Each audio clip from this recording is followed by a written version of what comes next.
Hello, everyone.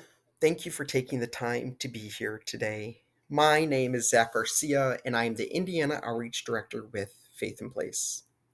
Today, we'll walk through the Indiana legislative process step by step to help you understand how laws are made and how faith communities like yours can get involved in ways that are both powerful and effective.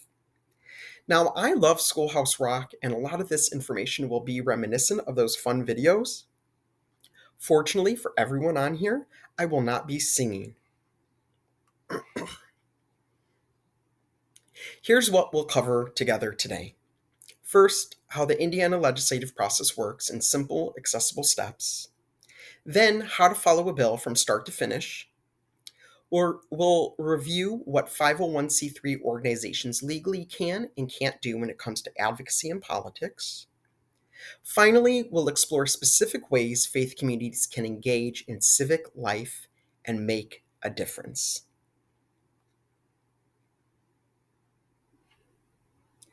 Let's start with the basics. Indiana has a bicameral legislature, which means it has two chambers: the House of Representatives with 100 members and the Senate with 50 members. Together, they form the General Assembly, which meets annually from January to April. Any legislator from either chamber, the House or the Senate, can introduce a bill. Now, at the bottom of this slide, I have the session calendar for 2025. If you type in the beginning of the iga.in.gov/session for 2026 or 2027, you just throw that in there and it'll give you the session calendar for those years when they happen upon us. So now I'm going to briefly go through how a bill becomes a law, and then we'll go into detail each of these steps. So the first step is the bill is drafted. It's then introduced in either the House or the Senate. Once it's introduced, it's then assigned to a committee. And I'm just going to name a few examples of committees. There's the Environmental Affairs Committee. They oversee legislation related to air, water, climate, and energy. We have the Utilities, Energy, and Telecommunications Committee. They cover energy production, including renewable energy. And one more example, Agricultural and Rural Development Committee. They focus on rural communities, farming, and food systems. So once it's at the committee, the bill is reviewed and it's possibly amended. So a bill that promotes clean energy, for example, in schools might be amended to include funding specifically for rural districts that have fewer resources.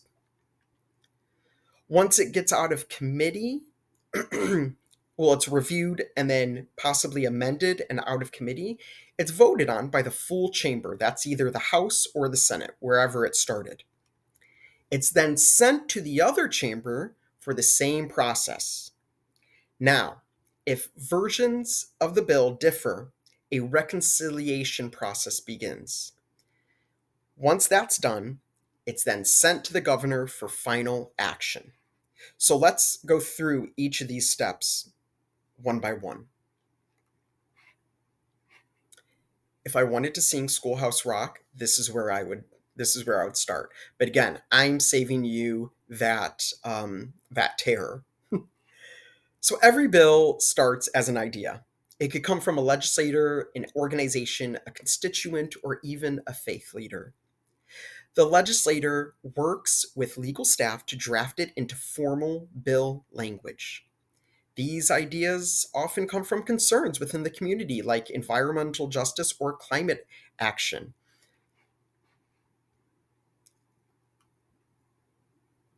Once the bill is drafted, it's formally introduced in one chamber and given a bill number.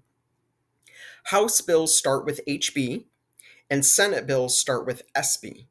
For example, HB 1010 or SB 1010. The bill is then referred to a committee that handles the relevant topic, just like the ones I stated previously, but these are not limited to these committees. So the Environmental Affairs Committee, Utilities, Energy and Telecommunications Committee, Agriculture and Rural Development Committee. And there's many other committees that the House and the Senate have. Committees are really where the review begins. The assigned committee will hold hearings where people can testify for or against the bill. The committee may amend the bill, reject it, or vote to move it forward to the full chamber.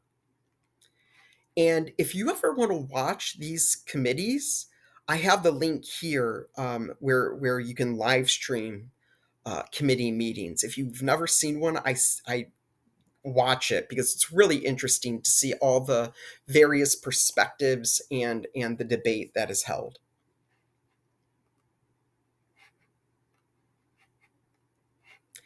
Now, if the bill passes committee, it heads to the full chamber for debate. There are two key stages here. You have the second reading, where additional amendments can be made, and then you have the third reading, where the chamber votes on whether or not to pass the bill. If it passes, it moves to the other chamber. So if it started in the Senate, it goes to the House. Or if it started in the House, it goes to the Senate. Once the bill reaches the second chamber, again, either the House or the Senate, it goes through the same process. So it goes through a committee review, floor debate, amendments, and then a final vote. This gives both chambers a chance to evaluate and improve the bill. So, if the House and the Senate pass different versions of the bill, a conference committee is formed. This is a small group of legislators from both chambers who work out the differences in both versions. Once they agree on a final version, it goes back to both chambers for one last vote. After both chambers pass the same version of the bill, it goes to the governor. Now, the governor has three options. They can sign it into law, they can veto it, in which case the legislature can override with a two-thirds vote, or they do nothing, and the bill automatically becomes law after 7 days.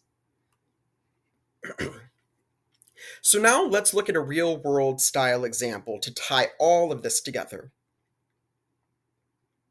Imagine a legislator, let's call them Senator Action, hears from faith communities and students about the need for clean air and energy savings in schools.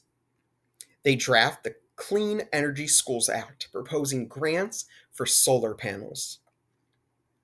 It's introduced as Senate Bill 1211. It's first sent to the Education Committee where stakeholders testify. And let's say those stakeholders are the faith leaders, uh, school administrators, community members, and students.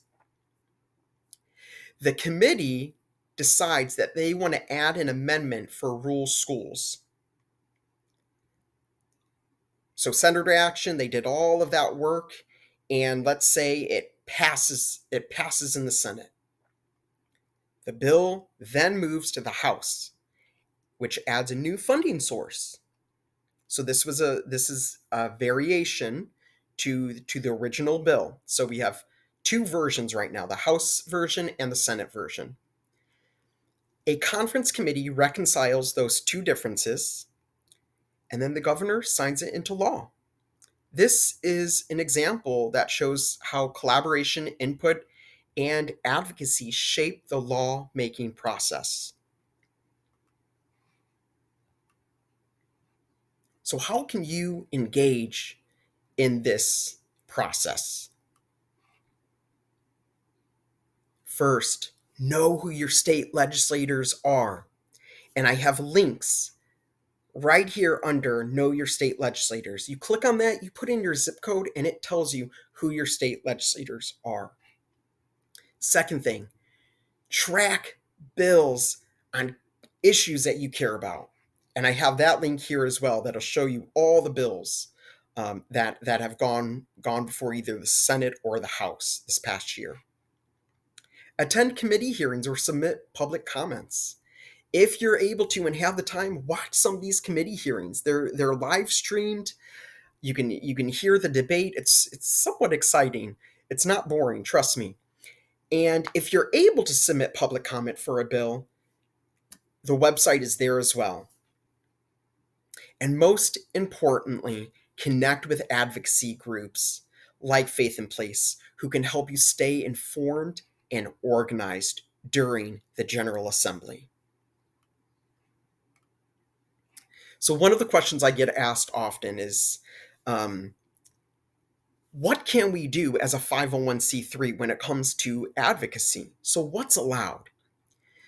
You can educate about policy issues like climate change or energy justice.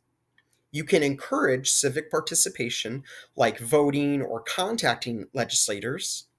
You can host nonpartisan, that's key, host nonpartisan forums for candidates to speak on issues. So if you host a nonpartisan forum, you're inviting all the candidates. Now, these are powerful and effective ways to engage your community in advocacy. Let's look at the flip side. Here's what 501c3s cannot do. You cannot endorse or oppose candidates. You can't do that verbally. You can't write it on social media as that 501c3 entity. You cannot do that. You cannot donate to political campaigns. And you cannot engage in partisan activity. Staying within these guidelines ensures your organization retains its tax exempt status while still making a tangible difference. So, ready to take action? Here are 4 impactful steps that you could take. Start a nonpartisan civic engagement committee. Share trusted voting resources online or during services. Encourage your members to contact lawmakers. Partner with groups like Faith in Place to start a green team and gain access to ongoing support and training. This workshop is designed for you to complete at your own pace from home. Now that you've finished, feel free to email me. We'll schedule an in-person interactive activity to put what you've learned into action. Thank you for your time, space, and energy to make Indiana a healthier, safer, and more resilient place to live. Together, faith communities have an incredibly powerful voice and influence. We hope this guide helps you step into that role with confidence and clarity. Thank you, everyone. Take care.